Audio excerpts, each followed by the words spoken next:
What it do is your boy BCWagner, the mental hustle millionaire. B-Wag, aka B-Wizzle. You know what I'm saying?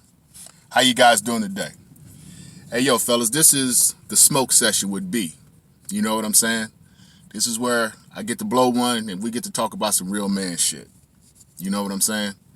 And today, I'm going to start this off by talking about my health, your health. I'm going to tell you my story. For those of you guys that don't know me, I grew up in Inglewood, California, played sports, did all that, yada, yada, yada. But I became a cop when I was 22 years old. I was really impressed by the movie Lethal Weapon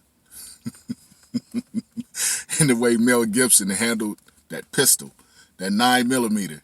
And I was just so fascinated with that. I went out of that movie theater. I went to Western Surplus that used to be on Western in Manchester.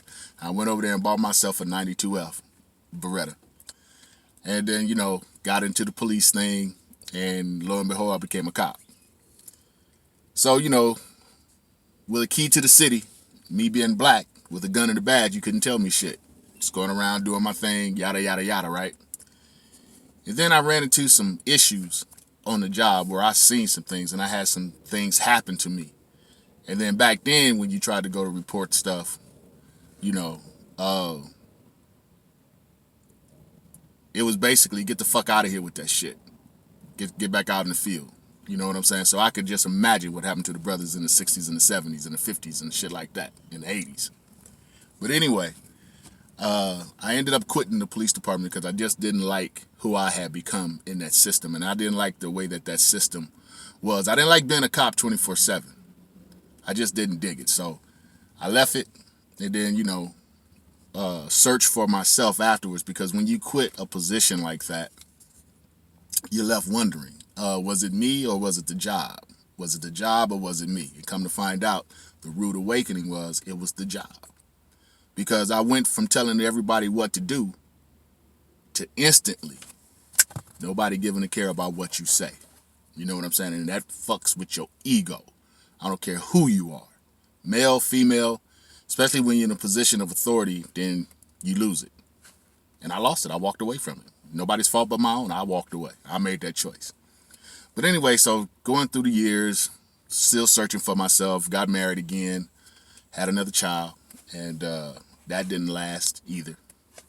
It lasted out of a 7-year relationship. We stayed married for 4 years. But my son, Isaiah, was born out of that. And that's my little mini-me. I got 2 sons. My oldest son, Brandon, who's 33, and my youngest son, Isaiah, who's 17. So, I moved up out of state, moved to Boise, Idaho for a couple years just to do something new. And then after the marriage was over, the divorce was done, I moved back to LA to try to find it, make it start all over again, do what I had to do. Stumbled through some things left and right. Then, when I turned 50, when I got in my 50s, the check engine light came on. And fellas, you know what I mean by that. Because we don't go to the doctor as it is. I haven't been to a doctor prior to just having this operation last month in April. I hadn't been to a doctor in years. And so, fellas, I'm not going to sit up here and tell you what to do, but you owe it to yourself to at least check yourself out. And I'm going to say it like that, and I'm going to leave it at that. But at the end of all this, I want to tell you about the hernia that I had. I had a hernia that has stuck out in my anatomy. Now, let me describe this to you. The hernia wall that gave way, in your stomach area, it had given away and my intestines had settled into my scrotum. And let me tell you, my scrotum was this big, like a softball. You understand? And it just hung. And here, my penis was to the left, but this big old nut sack was just hanging. I don't mean to be gross if you're grossed out, but hey, we all fellas, so it don't matter. Ladies, if you're listening to this, if your man has gone through it, you know what I'm talking about. And out of sheer ignorance, I would not go to the doctor because I was afraid of the commercials that they would put on TV. The ones with the hernia mesh, lawsuits and stuff like that, and I wasn't having it.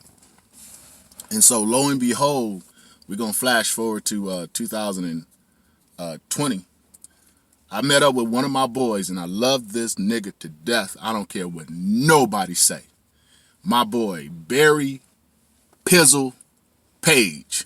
Major shout outs to Barry Pizzle Page. If you don't know him, you should meet him. And if you do know him, you know what kind of guy he is. And Barry, this is thanks to you and what you told me about your experience and what you went through. I was able to go ahead and get myself fixed. You know what I'm saying?